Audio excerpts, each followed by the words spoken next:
You're listening to the Options Insider Radio Network, the home of the Options Podcast. For more quality options programs, visit theoptionsinsider.com or search for Options Insider Radio Network in your podcast provider of choice. Listeners can also access all of our programming through our mobile app available in the iTunes and Google Play stores. Select programs are also available via live stream at mixlr.com/options-insider. That's mixlr.com/options-insider. Don't forget to follow along with your favorite programs and submit your own questions for the hosts at twitter.com/options, stocktwits.com/options, facebook.com/theoptionsinsider, or via questions at theoptionsinsider.com.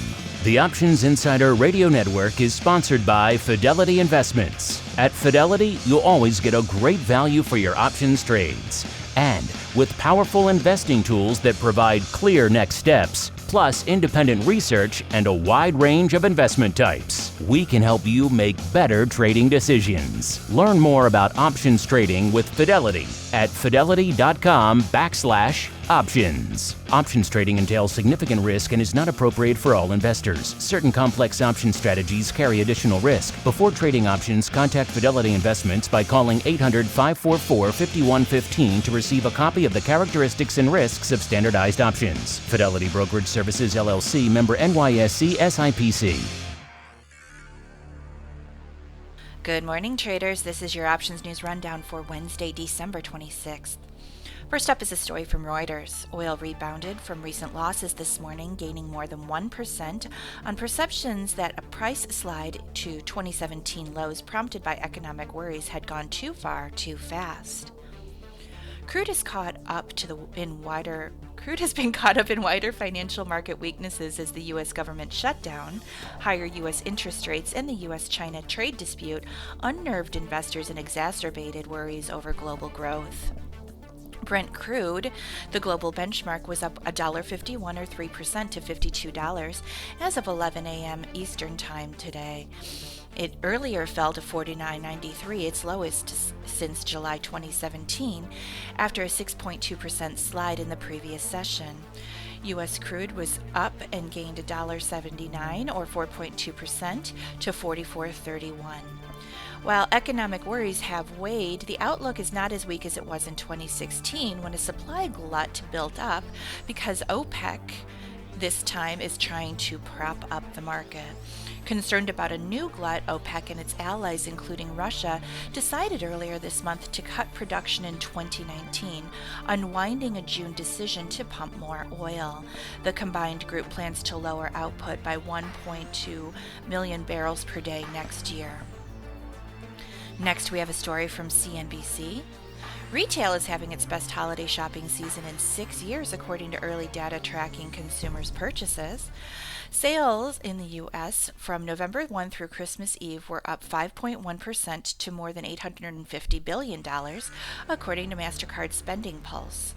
MasterCard also said online sales during that time frame were up 19.1% from a year ago, in line with earlier reports that showed robust growth in e-commerce this holiday season. All this comes amid latest fluctuations in the stock market, worries on Wall Street about potentially slowing economy and the partial government shutdown. Consumer confidence remains strong, translating into robust retail sales. Many retailers will start to report holiday sales figures in the coming weeks, and analysts will be looking to see which companies benefited the most from the latest surge in spending. Last up today, MarketWatch is reporting that Treasury yields fell slightly this morning as investors looked to recover from the sharp sell-off in market assets on Christmas Eve. The 10-year Treasury note yield was down 0.9 basis points to 2.744, while the 30-year bond was up by 0.4 basis points to 3.007. The 2-year note yield fell 2.3 basis points to 2.565. Bond prices move in the opposite direction of yields. U.S. and European financial markets were closed yesterday for Christmas Day. Most European markets remained closed today. Market participants remain unnerved by developments from Washington as political jitters slammed stocks earlier in the week, stirring an appetite for haven assets like U.S. government paper. Stock futures showed key equity benchmarks looked to rebound today after the Dow Jones Industrial Average slid more than 600 points on Monday, falling to its lowest levels since last September. Adding to investors' concerns has been Trump's willingness to go after the Federal Reserve for raising rates, which he has lambasted for undoing the economic gains from his tax cuts. After the central bank raised rates by a 0.25 percentage point in December, reports suggested that Trump had discussed ousting Fed Chairman Jerome Powell, although Treasury Secretary Steve Mnuchin said in a tweet Trump had never made such remarks. Mnuchin may have helped spur this week's sell-off after he announced that he held phone calls with the CEOs of the U.S. biggest banks to discuss if they carried adequate liquidity for their operations. And that's it. That's all we have for today. You can find all of these stories and more on theoptionsinsider.com. I'll be back tomorrow with more options news you can use.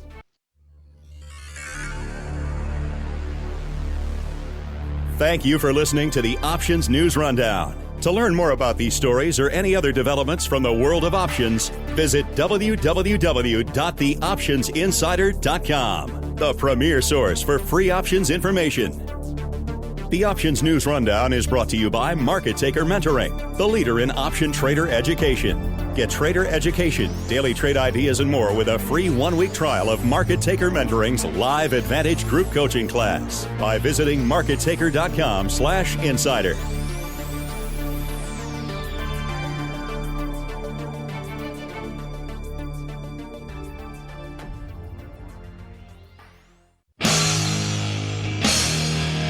The preceding program was a production of the Options Insider Radio Network. For more quality options programs, visit www.theoptionsinsider.com or search for Options Insider Radio Network in your podcast provider of choice. Listeners can also access all of our programming through our mobile app, available in iTunes and on Google Play.